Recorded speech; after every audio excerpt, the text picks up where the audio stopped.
Marketing has always been about business and business growth, and the role of great leadership, great marketing should not be underestimated. But we need to talk about it, and we need to make time to marketing and bring everybody together with those stories to feel good about it.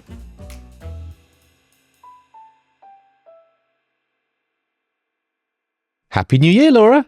How is the January slog treating you? I feel great, to be honest. I had a very relaxing break. Obviously, there was a bit of childcare involved, which was slightly tiring, but no, I'm very good. How are you? I feel like we're on day 29 of January already, which is not an amazing sign, but definitely uplifted about the conversation we're going to have now. Absolutely. I couldn't be more happy to welcome Sophie Devonshire today. Sophie and I used to work together at a previous agency, but she's now CEO of the Marketing Society, and she's going to talk to us all about her big word for the year. Excellent. Let's get stuck in. So, Sophie, thank you so much for joining us today. It's great to kick off 2026 thinking about the year ahead. You've got a watchword at the Marketing Society, which is all about ambition. Can you tell us a little bit about how you're defining that this year? We've chosen the word ambition because we know that great businesses are always driven by good leaders doing good things, but they do need to have purpose and drive and to work collectively inside their organisation and with others to achieve great things. So we've chosen the word ambition to think about ambition for our businesses, for our careers. So everybody who's part of the Marketing Society is an ambitious person. They want to do well. Our businesses, our careers, our country. There's a very interesting conversation to be had, particularly in the UK, where we're headquartered, about the role of growth and flourishing and business in society, and really just the future of growth and work. Now, I am definitely not talking about the 1980s stereotype of some kind of ambitious business person who is rapacious and negative. What we're really interested in is seeing how the leaders in our community are incredibly impacting both the whole of their culture and their organisation, the brands and society. It's a broader, more holistic ambition.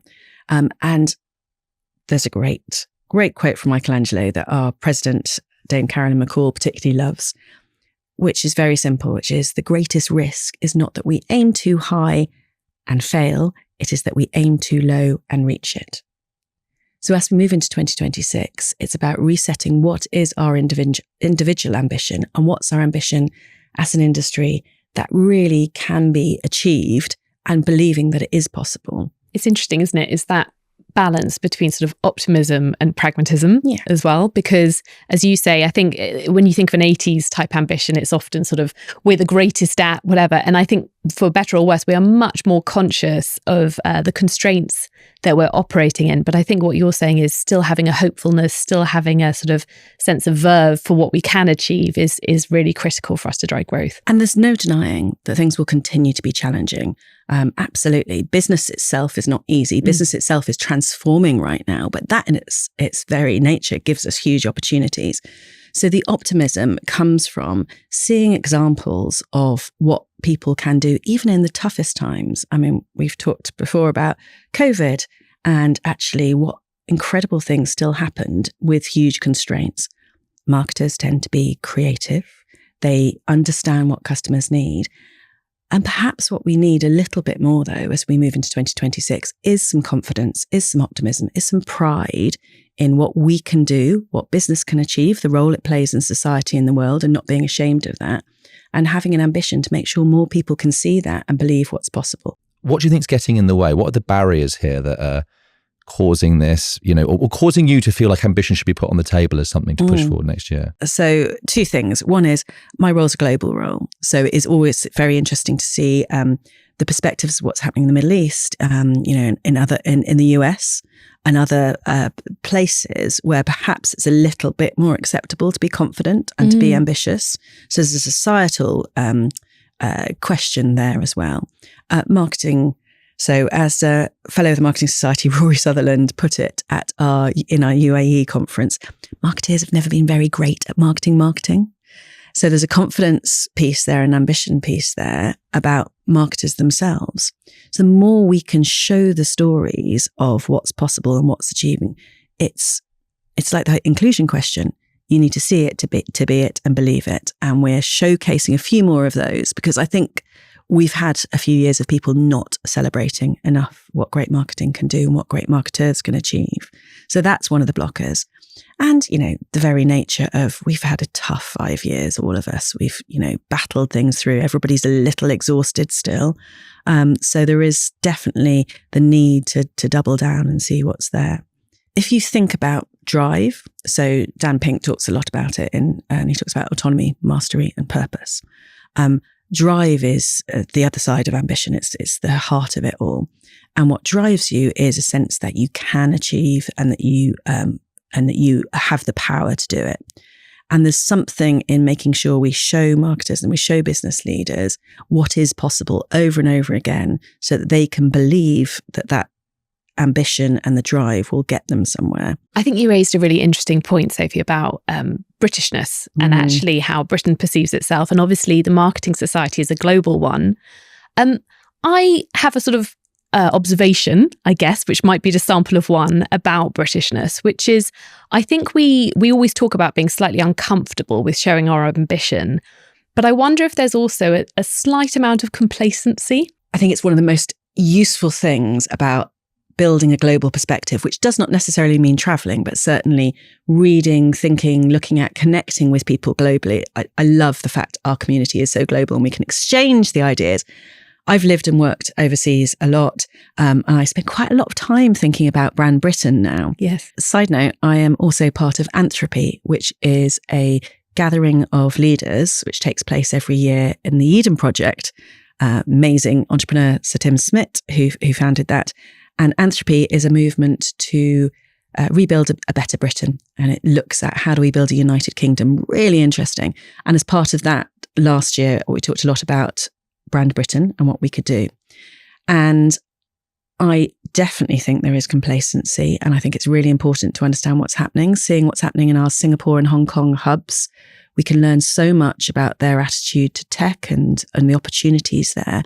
And the best leaders are magpies, and they are searching and reapplying. They're looking, they're finding out what's happening. So taking ideas from elsewhere.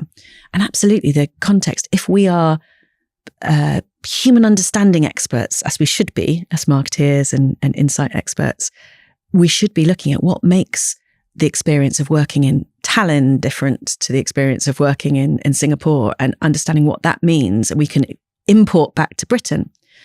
On the other hand, I do think that we have been so reluctant to be jingoistic and nervous about being confident. We've actually gone quite far the other way. Yes. So I think the creative industries in Britain are incredible. I think the stories of businesses and entrepreneurs that are here are not told enough. And so I do think there's a lot we can do to celebrate what makes Britain great.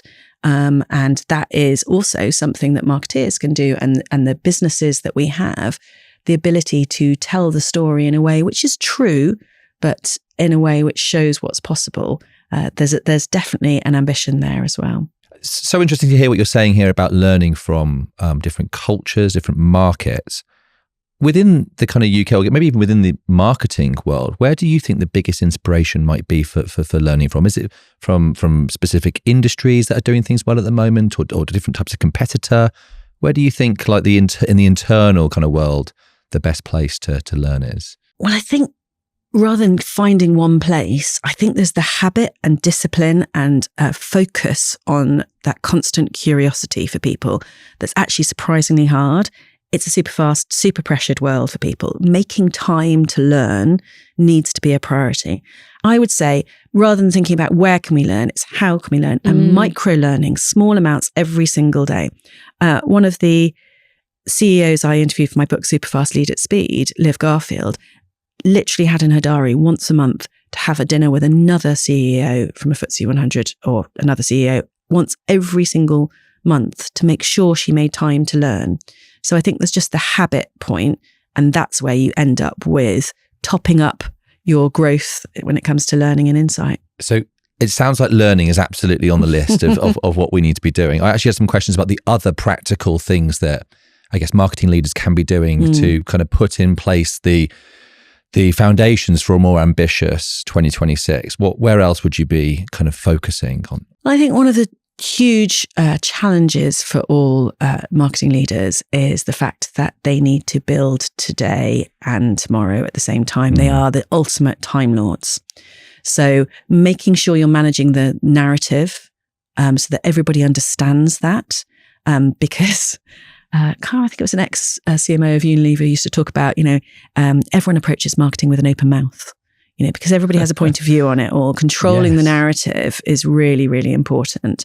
And we recorded a conversation recently hosted by Dame Carolyn McCall, our new president, where we brought together 7 business leaders to talk about how can we better showcase the power of marketing to a wider world. And Greg Jackson, who is the founder of Octopus Energy, a marketeer turned CEO, talked about one of the things they've done there, but as being analogous to what happens in marketing.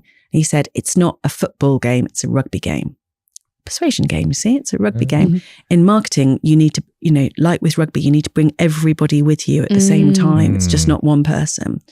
So the most... I didn't understand the analogy. I'm very pleased I you didn't explained either. it. I'm going to be honest. I don't know, but I love it. I absolutely love it. But you get it, right? Yeah. I'm still learning about sport. To football. Yeah. We have a running theme of like football, various sporting analogies on here. So I'm pleased that this came up. But this bit of, it's such a different game, rugby to football. It really is. And market it. So what do they need to do to build the ambition?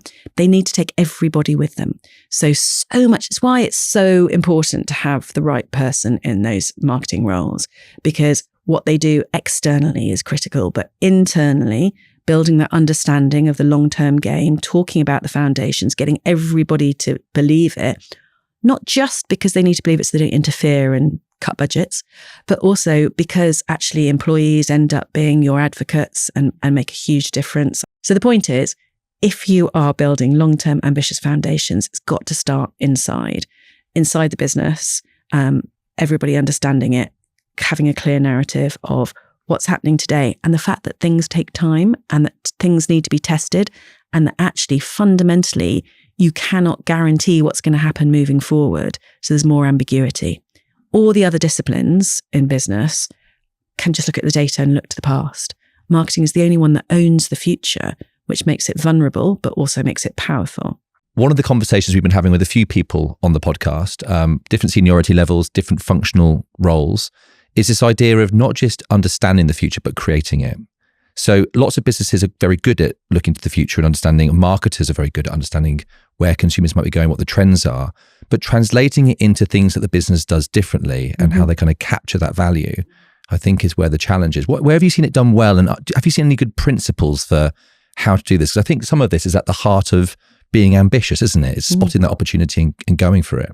Well, we talk about marketers being change makers, right? So we have always known how to change minds, how to change behaviors. And that means we can change the trajectory of a company and lead to growth and make that happen. Marketing has always been about business and fundamentally around it. But that does involve not just strategy, but action. And what we see and what everybody is really experimenting with is that mix of core and explore.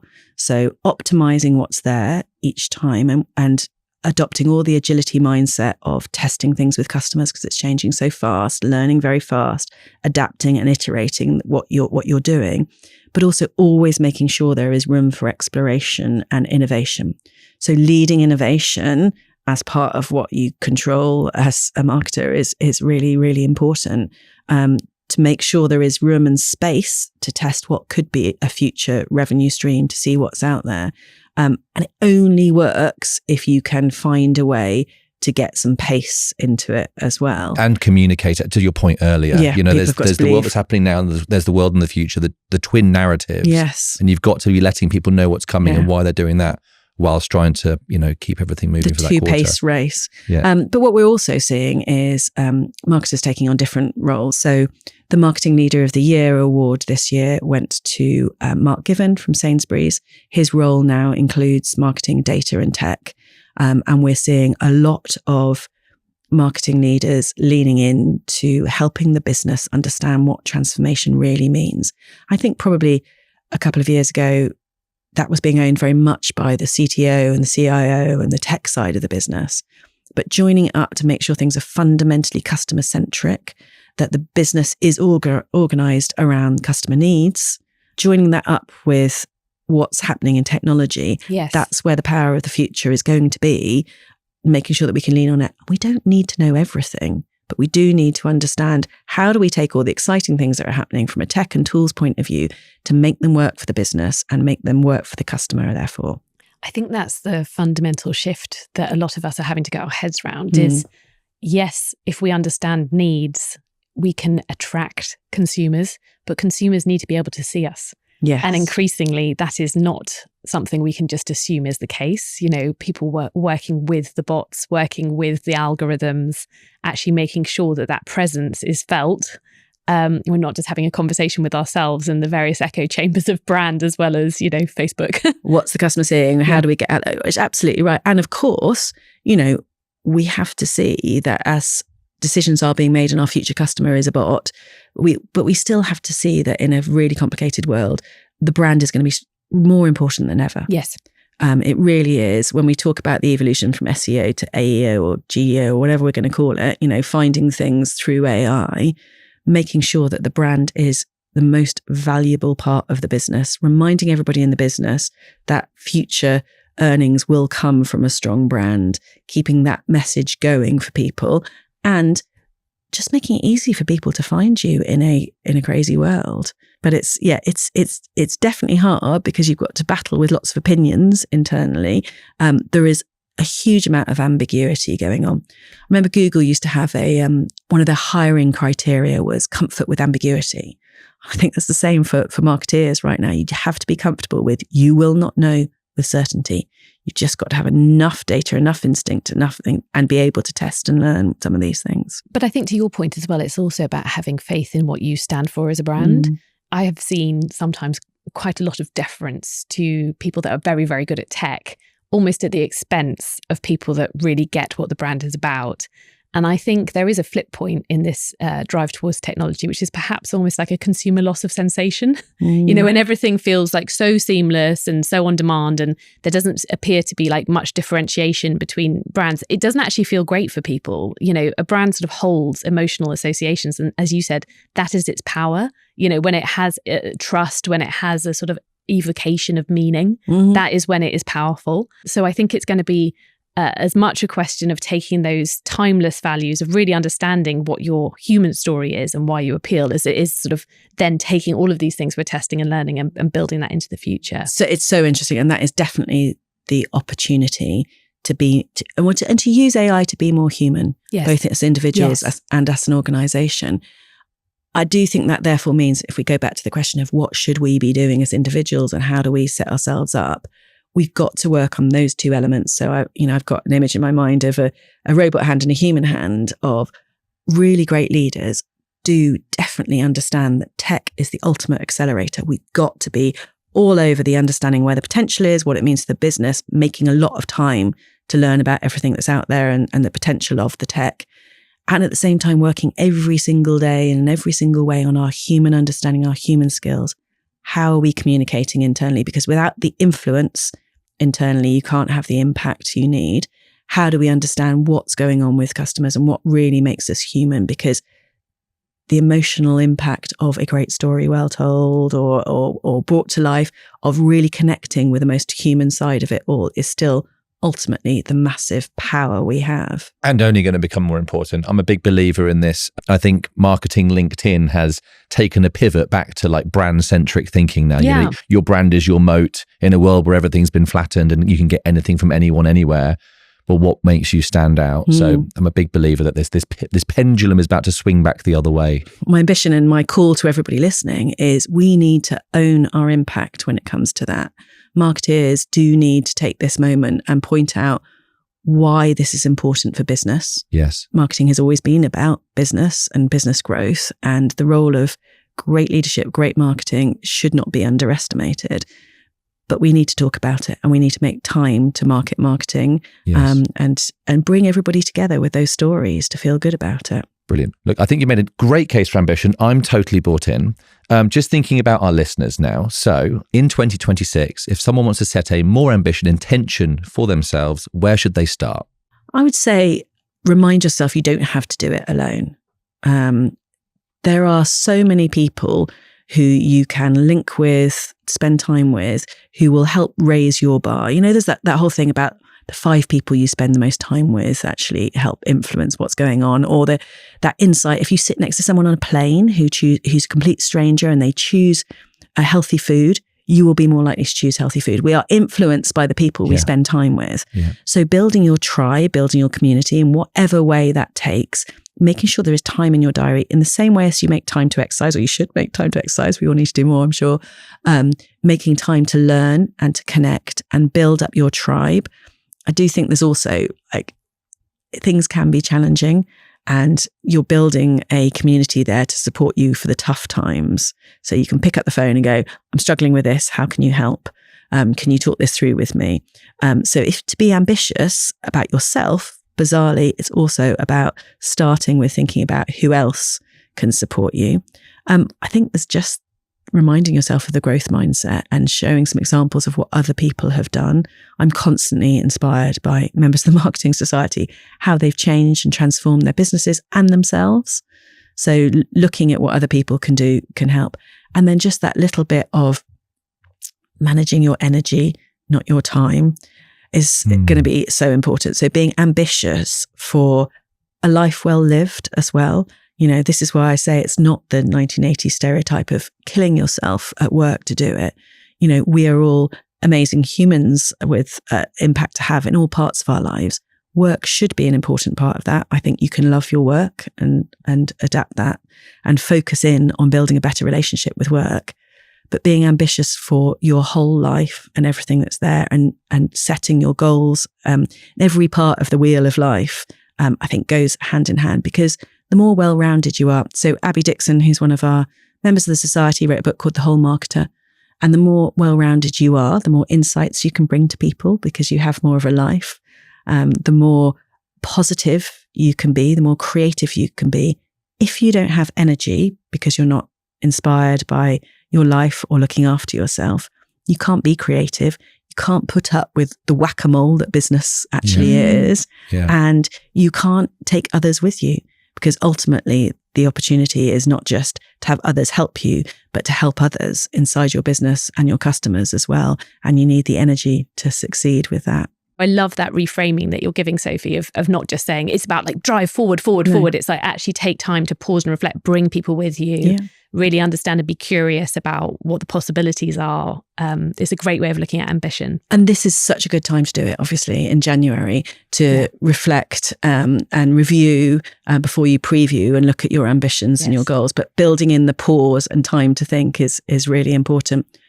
One last thing, you just both sparked a thought, which is there's a lot of conversation about personal brand, visibility, which I think is also a very interesting thing for us to look at in 2026 as part of showcasing what marketing can do.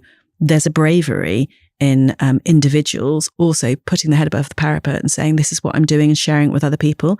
There's a generosity in it, but also you feel vulnerable doing it. But the impact it can have when you see what other people can do can be really, really inspiring. And I think that's something a lot of people are struggling with at the moment. Actually, do they feel comfortable with it all? But the more we can share our stories and show what's going on, the more we can help other people as well. So I was listening to John Evans this morning on the way here. Member of the Marketing Society. Yeah. And you've very been good on podcaster as well. Yeah. Shout out to John Evans. And he was talking to Nick Tran, who has taken over Diageo, or as a partnership between Diageo and Main Street Capital or Main Street Advisors, to have Ciroc and one of the tequilas, Lobos Tequila, I think it is. And he's kind of taken on these 2 global brands. He's helping to grow them. And one of the things he said was that he believed that CMOs, marketers, aren't being ambitious enough in the sense that they're aiming at the CMO job, they're aiming at the C-suite, but looking at the CMO job and not looking beyond. And I was just reflecting on, I'm sat opposite an ex-marketer who became a CEO. What's your take on where the ambition line should stop for marketers, and whether thinking about the whole business? I love this question. So 2 thoughts. One is, not all CMOs should be CEOs. Not all CMOs want to be CEOs, but more of them should be. Because I think the figure is shockingly low in terms of, I think it's around 4% of CMOs end up being CEOs or whatever. And what you miss out on is customer-focused organizations. So we showcase a lot of examples of great CEOs who are customer-led and marketing-led or come from that background. So I definitely think there is more we can do. And we are doing more. We've been doing some work with Carolyn McCall and within the society to support our CMOs who are looking at general manager and CEO roles. But it is different. So I do think there is a piece of let's make sure it's possible. It's part of the growth mindset. It's part of ambition. However, if you want to love your work and you want to be fulfilled, lots of people should always just be CMOs. That suits them. So it's about getting the fit right between all of it as well. But this is the point about ambition. I don't know if either of you have read the best-selling book by Paul Arden. It's not how good you are, it's how good you want to be. No. Fundamental Principle. It's a brilliant book. I need to get a reading list off you. It's tiny. It's a really short, beautifully done book. It's one of the best books ever. And Paul Arden, incredible creative. It's very good for anyone in advertising particularly, but just generally to read it. But the principle is very simple. It's not how good you are, it's how good you want to be. So Victoria Beckham said she wanted to be more famous than Purcell. That was her ambition. And she's not the world's best singer. Sorry, Victoria, but you weren't. She was a very successful pop. She went into fashion, not having any experience, and she's done a great job with it. The drive, the ambition, defining what you want to do. So Emma Harris, another fellow of the Marketing Society, who has another great podcast, the Slow Down podcast, always says you can be whatever you want to be, but you need to work out what you want first. So going back to the career coaching, going back to do you want to be a CMO or a CEO? Deciding what you want is the first step, and pausing, and then working out who can help you get there, because there'll be friends and tribes and contacts to help you get there. And then your ambition should know no boundaries, no limits. I can't wait. I'm already going to leave this and set up my goals for this year. Let's make it a brilliant 2026. Couldn't agree more. Thank you so much, Sophie. Very inspiring stuff. Thank you so much for coming on. Thank you both. Really enjoyed it. So Laura, I absolutely loved that interview. Considering the time of year and the plans that we're all making about 2026, I thought that was an excellent time to have that conversation. If nothing else, the book list is exceptional. We shall have to put that in the show notes. She's excellent for books and inspiration and podcasts. But my big takeout was that, we are all going to be setting our targets, our goals for the year in January. And I think what I took from that is give yourself the time and to reflect through the year and learn and kind of push yourself towards that goal. There's no good just setting a goal without setting the plan and the framework for how you're going to achieve it. And I think also how much learning and ambition are interlinked. I think sometimes there's that kind of old-fashioned idea of it's just drive, just go, go, go. And actually what we were hearing was it's a lot more holistic, but it's also about seeing what other people are doing, stealing with pride, like sharing examples. And that's really the only way we're going to navigate this very, very complex and interesting terrain that we're currently in. Yeah. So refreshing to also hear that, as someone that spends so much time with very senior marketers, she's saying that not everyone has the answer and we're all kind of learning as we go. So, we shouldn't feel bad if we don't have the answer to, that we need, and that actually the learning process, the growth mindset is all part of it. Fantastic. See you next time. See you next time. So a big theme of that episode was about learning. And if you're interested in learning more, go and check out the episode with Richard Shotton, all about what behavioral science can teach us in marketing. If you're in marketing, you're in the business of behavior change. Think of the core challenges. We want to get people to pay a premium for a product. We want to get people to buy a wider range of products. We want people to switch from a competitor brand. Every single question that marketers deal with is the question of behavior change. And once you accept that, the question then becomes, well, why wouldn't you draw on 130 years of experiments into what makes for the most effective behavior change?